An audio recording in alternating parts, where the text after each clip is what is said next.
Let's tank Elerethe Renferal on Mythic difficulty in the Emerald Nightmare. Now for this we're going to be using a 3 tank strategy, and that's because of the ability Web of Pain. Now Web of Pain works pretty much the same as it did on Heroic difficulty, apart from now the ads, when they're close to the boss, they're going to give the boss a buff called Swarm. Now Elerethe's going to draw strength from her minions, increasing her damage dealt by 25% and attack speed by 25% when they are close to her. This effect stacks. Now, between the 3 tanks, it's pretty random which tanks are going to get Web of Pain, so you need to call out who's going to be main tanking once the Web of Pain buff's gone out, so that the hunter knows who to MD. And you just want the 2 tanks with Web of Pain to tank the ads. Dripping Fangs doesn't really matter as much if you're using a 3 tank strat, because obviously you can split the debuff between the 2 tanks, so it doesn't really matter, and it might not drop off, but you should only be going to like 9 stacks between you. And because the damage is going on to the main tank, or the buff from Swarm isn't hitting the boss, then it works out a lot better than using just 2 tanks. Now, one last thing you need to know about the Web of Pain is that you're going to be also need to worry about something called Pain Lash. Now, targets that run through the Web of Pain beam are inflicted with 719,000 nature damage and are knocked back. So it's important whenever you're moving, you move as a unit. So you stay pretty much on top of each other and you move together. You don't run through people, you don't make the beam crazy long. You shouldn't really be doing that anyway because of the 20-yard extra damage thing, so you want to keep it as small as possible. And when you go into the boss, make sure you give people warning or put a marker on one of the tanks or do something. Just don't be knocking people around because you can push people off the ledges. Now, as the tank tanking the main boss in this, every time the boss is running near the ads, you want to try to keep a path away. So say the ads are getting tanked on the right and she's coming at you straight, try to get a bit on the left of the platform. This will just keep her away and stop her getting too many stacks of the buff for the first initial melee swing that she's going to give onto you. I highly recommend using a defensive cooldown before she starts to engage you after the ads have been in position, just in case you're a little bit too close or someone's out of position, or say one of the ads hasn't been picked up and it's like running towards back to the tanks as they've just taunted it, or something's gone wrong. So just be aware of anything that could go wrong and just always use your damage reduction ability as you're taking the first few hits in this transition. So next, let's look at the feeding time ability and what's changed in Mythic. So once again, feeding time's the whole reason we tank the boss as we do. So she's going to go up, she's going to pounce on someone and leave a big circle. The further away you are, the less damage your raid's going to take and yourself's going to take.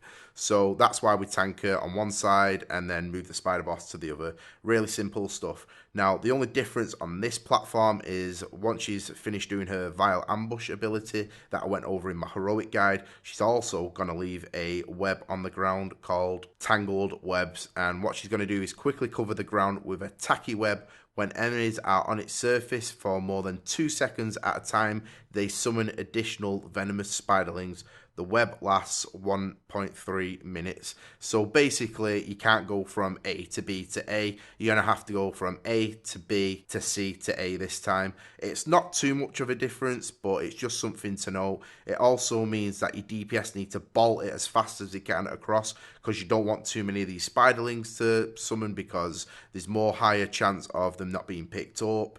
A puddle being spawned in the wrong place because they get DPS down, one being under the boss and enraging him. You just need to keep it as clean as possible this phase. If you can get this phase clean, the rest of the fight does get a lot simpler. The final thing to note, and this only happens on the 3rd platform, is called Nightmare Spawn. And what the spider boss will do is continuously summon egg sacs around her location that grow over time. Fully grown egg sacs release venomous spiderlings when popped. The boss will pop all grown egg sacs during Vile Ambush. So this only happens on the 3rd platform, and basically what we did is we just 2-tanked the main boss as she doesn't really do her like ad phase, and instead you're going to see these like red big glowing nightmare eggs, and you just get your 3rd tank to go around, pop them, tank them away, and blow them up wherever you're stacking the green debuff on the ground. And that's pretty much all you need to do on the 3rd platform, as well as keep the tornadoes away, but there's not too much really to go into about that. Now, on the 1st platform, after the 2nd feeding time, the boss is going to transform into her rock form, pretty much like she does on Heroic difficulty. Now, the rock farm in this is just one pushback, and then she's going to fly to the second platform. So we'll talk about a bird after we talk about the interval stage. Now, the interval stage is pretty simple. You're going to put a warlock gate up, pretty much like I'm going to show you in this video, and that'll skip the hard part of the webbing, and it'll stop loads of ads spawning. So you only have to run across half the webbing, and then you just take the warlock gate to the second platform. Now, when you get to the second platform, once again, you need to be picking up all the spiders that get spawned from being on the web, because in mythical difficulty, the longer you're on the web, the more spiders are going to spawn. Hopefully, using the warlock gate trick, you won't have too many.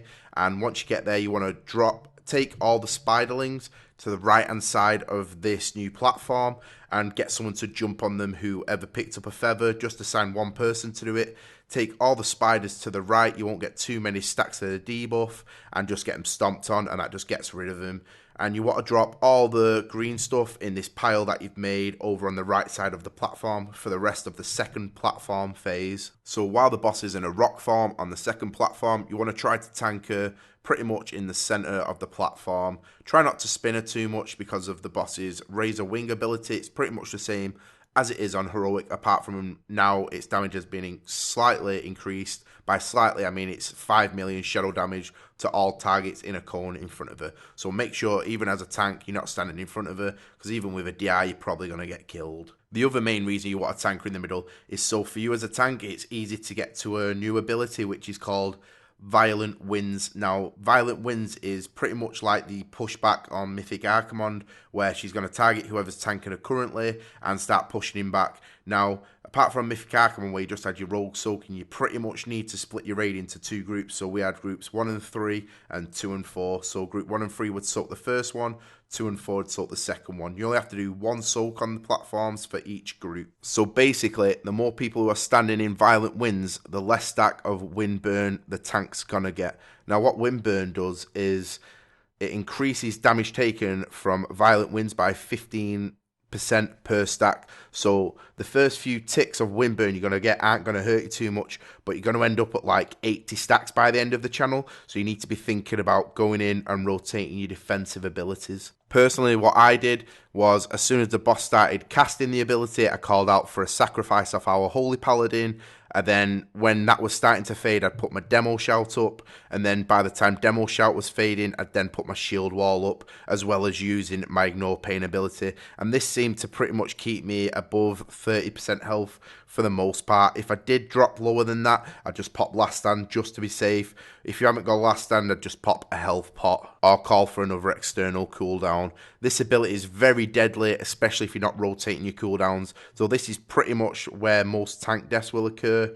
The final area where tank deaths are going to occur is from Raking Talons. Now, she casts Raking Talons pretty much as soon as she's finished doing Violent Winds. So as soon as that's ended, get prepared for the off tank to taunt the boss off you, because if you take a second melee hit after Raking Talons, it's pretty much going to one-shot you, unless you've got like an Ignore Pain up, but you should have already used your cooldowns by then. So you need to get ready to taunt as the off tank, and make sure the tank who's got Raking Talons does not take a second hit of Raking Talons, as it does a ridiculous amount of damage on Mythic mode. So after the rock farm has done 2 Violent Winds, get prepared to go back to spider farm. Again, you're going to do 2 feeding times, and then she's going to go to the final platform.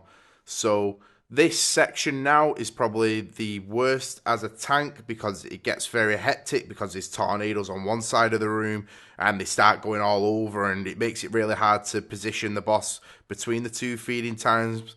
But luckily, the web ability is not there any longer, and because we're 3 tanking, the ads aren't too much of a deal. The only problem with the ads is they spawn all around the room. They're just scattered everywhere, so it's very important that all these ads are picked up by the Hunter's MD and the 2 tanks who are picking up the ads. Once again, when the boss is coming towards you, make sure you use a damage reduction cooldown if you think anything's going to go wrong, just to lighten the damage a bit. The heals will be starting to go at this point, because the fight's pretty much coming to an end.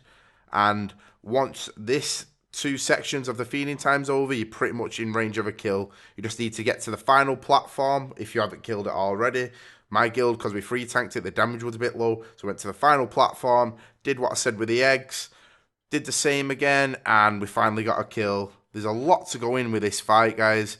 Just be patient with it. Do it pull by pull. Progress slightly each pull. Keep trucking along and this fight will go down. I hope this guide helped you. Please like, comment and subscribe for more videos.